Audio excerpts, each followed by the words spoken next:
ఈ వీడియోలో అయితే 2018 డిఎస్సి టెట్‌కమ్ టీఆర్టీ 2018లో జరిగింది కదా! దాంట్లో ఉన్న సైకాలజీ బిట్స్ అయితే చూద్దాము. ఒకసారి ఎలా ఇచ్చారో ఏంటో చూద్దాం. సో, దీంట్లో ఫస్ట్ బిట్ వచ్చి మనకి సైకాలజీ అనేది 5 మార్క్స్ ఉంటుంది. మనకి బిట్ వచ్చి హాఫ్ మార్క్ ఉంటుంది కాబట్టి 10 బిట్స్ వస్తాయి. So, psychology PIE passive indication కూడా 5 మార్క్స్ ఉండిద్ది, 10 బిట్స్ వస్తాయి. సో, సైకాలజీ అనేది మనకి 10 బిట్స్ వస్తాయి. సో, ఫస్ట్ బిట్ వచ్చి చూడండి. 9వ తరగతి ఉపాధ్యాయుడు వేరు పిల్లలకు వివిధ కృత్యాలను అభ్యాసంగా ఇచ్చారు. దీనికి అతి ప్రధాన కారణంగా మీరు దీనిని భావిస్తారు అని ఇచ్చారు. సో, ఇక్కడ ఆప్షన్స్ ఏవి ఇచ్చారు చూడండి. కాపీ చేయకుండా నిరోధించడానికి, విద్యార్థులు ఆటలను ఇష్టపడతారు, సిలబస్ను త్వరగా పూర్తి చేయడం, ప్రతి ఒక్క పిల్లవాడు ప్రత్యేకుడు. సో, దీన్ని మనం ఒక క్లాస్లో పిల్లల్ని కనుక తీసుకున్నట్లయితే, సో పిల్లలందరూ కూడా ఒకే రకంగా ఉండరు కదా. అందరూ ఒక్కొక్కరికి ఒక్కొక్కటి ఇంట్రెస్ట్ లాగా ఉండిద్ది కాబట్టి వాళ్ళ ఇంట్రెస్ట్ని బట్టి ఒక కృత్యం ఇస్తే దాన్ని వాళ్ళు బాగా చేయగలుగుతారు. ఇక ఒక పిల్లవాడికి బొమ్మలు గీయడం అంటే ఇంట్రెస్ట్ అనుకో, అదే సైన్స్లో డ్రాయింగ్ అనేది ఉండిద్ది. ఒక లీఫే తీసుకున్నాం, ఆ లీఫ్ని ఇచ్చినప్పుడు ఆ పిల్లవాడు దాని మీద ఎఫర్ట్స్ అనేవి ఎక్కువ పెట్టి దాన్ని బాగా చేయగలుగుతారు. సో, అందువల్ల ఒక్కొక్కది పిల్లవాడికి ఒక్కొక్కటి ఇంట్రెస్ట్ ఉండిద్ది కాబట్టి వేరు కృత్యాలు అనేది ఇవ్వడం జరుగుతుంది. సో, దీనికి ఆన్సర్ వచ్చి ఏమవుతుంది, ప్రతి ఒక్క పిల్లవాడు ప్రత్యేకుడు. అంటే ఈచ్ యూనిక్, అంటే ఒక్కొక్కరు ఒక్కొక్క రకంగా ఉంటారు కాబట్టి వాళ్ళకు ఒక్కొక్కరికి ఒక్కొక్క కృత్యం అనేది ఇవ్వడం జరుగుతుంది. సో, ఈ బిట్కి వచ్చే ఆన్సర్ మనకి ఆప్షన్ 4 అనేది ఆన్సర్ అవుతుంది. Next bit.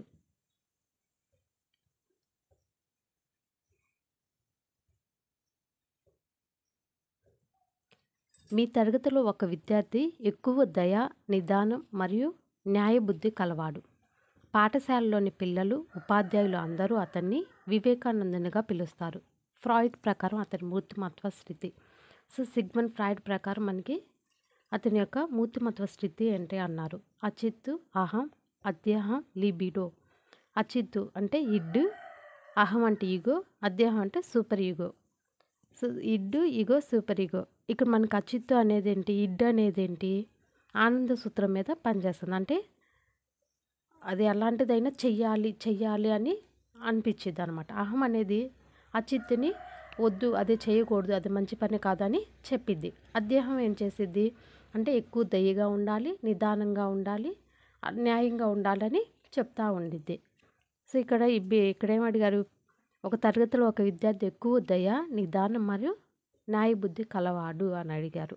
సో, దీని యొక్క మనకు ఆన్సర్ అనేది సూపర్ ఈగో అవుతుంది. అంటే అద్యహం ఆప్షన్ 3 అనేది అవుతుంది. సో, దీంట్లో మనకి లిబిడో అన్నాడు. లిబిడో అంటే ఏంటంటే సిగ్మండ్ ఫ్రాయిడ్ ప్రకారం శిశువుకి కొంత మోతాదులో లైంగిక శక్తి అనేది ఉంటుంది. లైంగిక శక్తి అనేది ఉంటుంది. ఆ లైంగిక శక్తిని లిబిడోగా చెప్పారనమాట సిగ్మండ్ ఫ్రాయిడ్. సో, ఈ లిబిడో అనేది చిన్న వయసు అంటే శిశువులో కొంత మోతాదులో ఉండే లైంగిక శక్తిని లిబిడో అంటారని చెప్పారు. సో, దీని యొక్క ఈ బిట్కి అయితే ఆన్సర్ మనకి ఆప్షన్ 3 సూపర్ ఈగో అనేది ఆన్సర్ అవుతుంది. Next bit.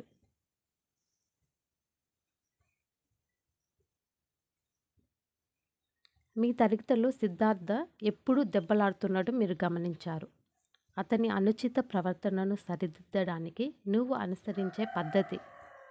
సో, క్లాస్లో ఇద్దరు పిల్లలు ఎప్పుడు దెబ్బలాడుకుంటే ఏం చేస్తాం మనం, ఆ పిల్లవాడిని పిలిచి ఏమైంది ఏంటి అని అడిగి, సో వాళ్ళకి కౌన్సిలింగ్ అనేది ఇస్తాము. సో, ఇక్కడ ఆప్షన్స్ ఏమి ఇచ్చారు చూడండి. కౌన్సిలింగ్ ఇప్పించవలసినదిగా తల్లిదండ్రులను కోరుతారు.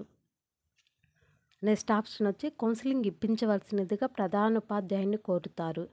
నెక్స్ట్ ఆప్షన్ వచ్చి కారణాన్ని విశ్లేషించి కౌన్సిలింగ్ ఇస్తారు. నెక్స్ట్ అతని తరగతిలో చివరి బెంచ్లో కూర్చోమని చెబుతారు. సో, దీని ఆన్సర్ ఏమవుతుంది, సో క్లాస్లో ఉన్నప్పుడు టీచరే పిలిచి వాళ్ళకి కౌన్సిలింగ్ అనేది ఇస్తారు. సో, దీని ఆన్సర్ మనకి ఆప్షన్ 3 కారణాన్ని విశ్లేషించి కౌన్సిలింగ్ ఇస్తారు. ఆప్షన్ 3 అనేది ఆన్సర్ అవుతుంది. Next bit.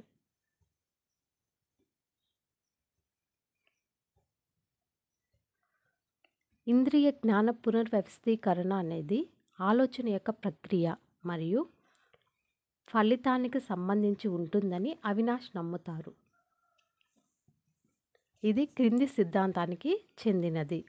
సో దీంట్లో ఆప్షన్స్ ఏమి ఇచ్చారంటే గెస్టాల్ట్ సిద్ధాంతం, నెక్స్ట్ ప్రవర్తనవాద అభ్యాసన సిద్ధాంతం, నెక్స్ట్ వచ్చి బ్రూనర్ సంజ్ఞానాత్మక వికాస సిద్ధాంతం, నెక్స్ట్ ఆలోచన గురించి ఫ్రాయిడ్ యొక్క మనోవిశ్లేషణ సిద్ధాంతం అని ఇచ్చారు. సో దీనికి ఆన్సర్ ఏమవుతుందంటే మనకి ఇక్కడ ఇంద్రియ జ్ఞాన పునర్వ్యవస్థీకరణ అనేది ఆలోచన యొక్క ప్రక్రియ మరియు ఫలితానికి సంబంధించి ఉంటుంది అని చెప్పారు. సో ఇది గెస్టాల్ట్ సిద్ధాంతం. గెస్టాల్ట్ సిద్ధాంతం ఆప్షన్ 1 అనేది ఆన్సర్ అవుతుంది. నెక్స్ట్ బిట్,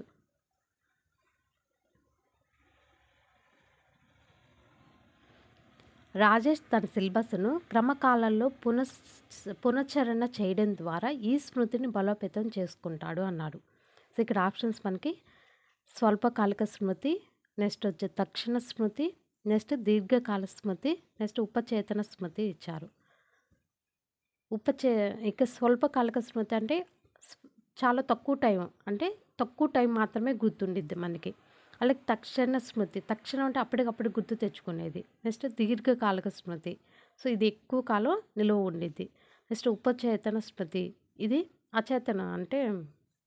అచేతనంలోకి పంపించడం అంటే ఉపచేతన స్మృతి, సబ్కాన్షియస్ మెమరీ అంటే అది ఎంత గుర్తు తెచ్చుకోవాలనుకున్నా గుర్తుకి రాలేకపోవడం. సో ఇక్కడ ఏమిచ్చాడు బిట్టు, రాజేష్ తన సిలబస్ను క్రమకాలాల్లో పునఃస్మరణ చేయడం అంటే ఎప్పుడు రిపీటెడ్గా దాన్ని చదువుతూ ఉంటుంటే ఏమైద్ది, అది మనకి దీర్ఘకాలం ఎక్కువ కాలం అనేది మనకి ఒక విషయం తీసుకొని ఒక కంటెంట్ అనేది తీసుకున్నాం, దాన్ని రోజు చదువుతూ ఉంటే అది మనకి మైండ్లో అనేది ఎప్పటికైనా గుర్తు అనేది ఉండిద్ది. సో ఇక్కడ మనకి దీనికి ఆన్సర్ వచ్చి దీర్ఘకాల స్మృతి. ఆప్షన్ 3 అనేది ఆన్సర్ అవుతుంది. నెక్స్ట్ బిట్,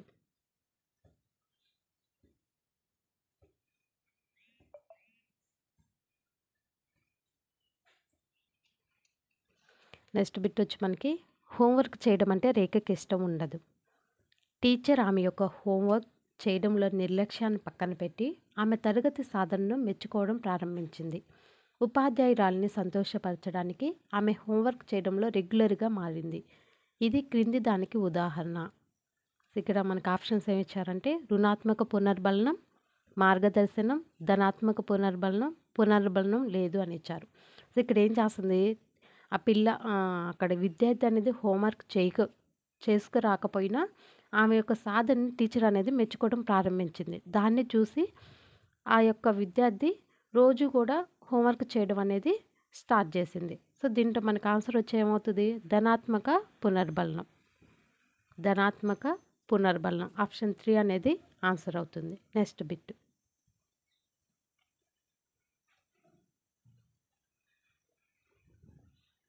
నెక్స్ట్ వచ్చి చూడండి, రత్నాకర్ 10వ తరగతిలో తెలివైన విద్యార్థి. తన పేపర్ను కాపీ కొట్టడానికి నిరాకరించినందున అతని క్లాస్మేట్ రవి రత్నాకర్ని మూఢుడు అని నిందించాడు. ప్రజ్ఞాలబ్ధి ప్రకారం రవి మాటలు తప్పు, అందుకు కారణం ఇక్కడ ఏం చెప్పారు చూడ, ఆప్షన్స్ ఏమి ఇచ్చారంటే మనకి రత్నాకర్ ప్రజ్ఞాలబ్ధి 70 నుంచి 89 వరకు, రవి ప్రజ్ఞాలబ్ధి 90 నుంచి 109. నెక్స్ట్ వచ్చి రత్నాకర్ తెలివైన వాడు. నెక్స్ట్ ఆప్షన్ వచ్చి మూడుల ప్రజ్ఞాలబ్ధి 140 కంటే ఎక్కువ. సో ఇక్కడ బిట్టులోనే మనకు ఆన్సర్ ఉంది. సో ఇక్కడ ఏం చెప్పారు, రత్నాకర్ 10వ తరగతిలో తెలివైన విద్యార్థి అని చెప్పారు. అంటే కింద ఇచ్చిన ఆప్షన్లో మూడులు ప్రజ్ఞాలబ్ధి 140 కంటే ఎక్కువ అన్నారు. మూడులు అంటే ప్రజ్ఞాలబ్ధి అనేది చాలా తక్కువ మనకి, బిలో 25 ఉంటే వాళ్ళని మూడులు అని పిలుస్తాము. సో అలాగే ఇక్కడ రవి ప్రజ్ఞాలబ్ధి అనేది అవసరం లేదు. అలాగే ఇక్కడ 70 నుంచి 80 అన్నారు. రత్నాకర్ ప్రజ్ఞాలబ్ధి అంటే యావరేజ్, బిలో యావరేజ్ కంటే కూడా తక్కువ అన్నమాట అక్కడ. సో ఇక్కడ దీని యొక్క ఆన్సర్ వచ్చి మనకి రత్నాకర్ తెలివైన వాడు అనేది ఆన్సర్ అవుతుంది. ఆప్షన్ 3 అనేది ఆన్సర్ అవుతుంది. Next bit,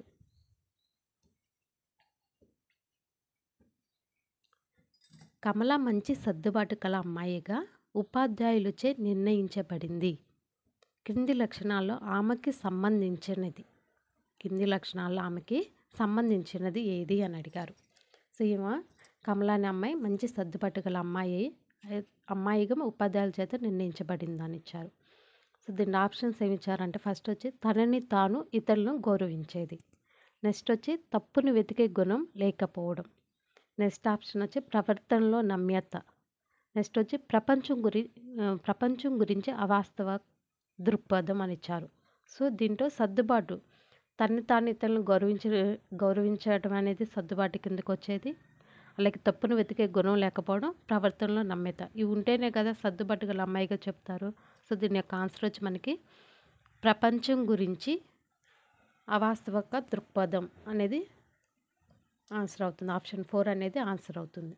next bit.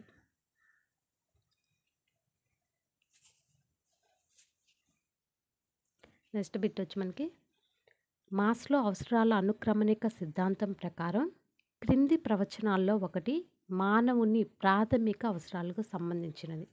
మానవుని ప్రాథమిక అవసరాలకి అని అన్నారు. మాస్లో అవసరాల అనుక్రమణ సిద్ధాంతం, గౌణ సిద్ధాంతం ఉంది మాస్లోది.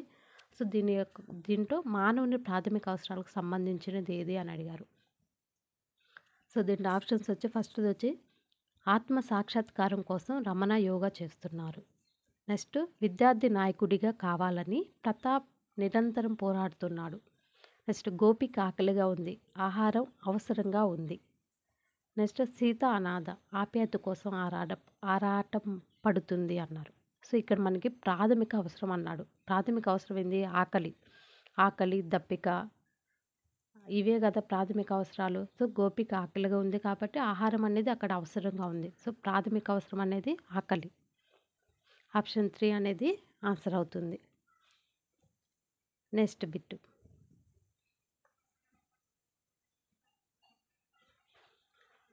చంద్రశేఖర్ 10వ తరగతి ఇంగ్లీష్ టీచర్ అయితే ప్రతి విద్యార్థి అతన్ని ఇష్టపడతారు. దీనికి కారణం అతడు. చంద్రశేఖర్ 10వ తరగతి వాళ్ళకి ఇంగ్లీష్ బోధించే టీచర్ అయితే అతనికి ప్రతి ఒక్క పిల్లవాడు కూడా అతన్ని ఇష్టపడతారు. దీనికి కారణం ఏంటి అని అడిగారు. సో ఇక్కడ ఆప్షన్స్ ఏమి ఇచ్చారంటే మనకి బట్టి స్మృతిని ప్రోత్సహిస్తారు. సో బట్టి స్మృతిని ప్రోత్సహిస్తే వాళ్ళని గుడ్ అంటే ప్రతి ఒక్కళ్ళు ఇష్టపడరు కదా. సో అది అనేది ఆన్సర్ అవ్వదు. నెక్స్ట్ జట్టు చర్చల్లో పాల్గొనడానికి వారికి అనుమతిస్తారు. నెక్స్ట్ ఆప్షన్ వచ్చి నిరంతరం ఉపన్యాసాలు ఇవ్వడంలో అతను నిమగ్నం అవుతూ ఉంటాడు. నిరంతరం ఉపన్యాసాలు ఇవ్వడంలో నిరంతరం చెప్తా ఉంటే పిల్లవాడు చదివేది ఎప్పుడు ఇక్కడ టైం ఎక్కడ ఉండిద్ది. నెక్స్ట్ మదింపు చేయడంలో ఉదారం. సో ఇది కూడా ఆన్సర్ అవ్వదు. సో దీనికి ఆన్సర్ ఏమవుతుంది మనకి జట్టు చర్చల్లో పాల్గొనడానికి వారికి అనుమతిస్తారు. జట్టు చర్చలో పాల్గొనడానికి వారికి అనుమతిస్తారు. ఆప్షన్ 2 అనేది ఆన్సర్ అవుతుంది.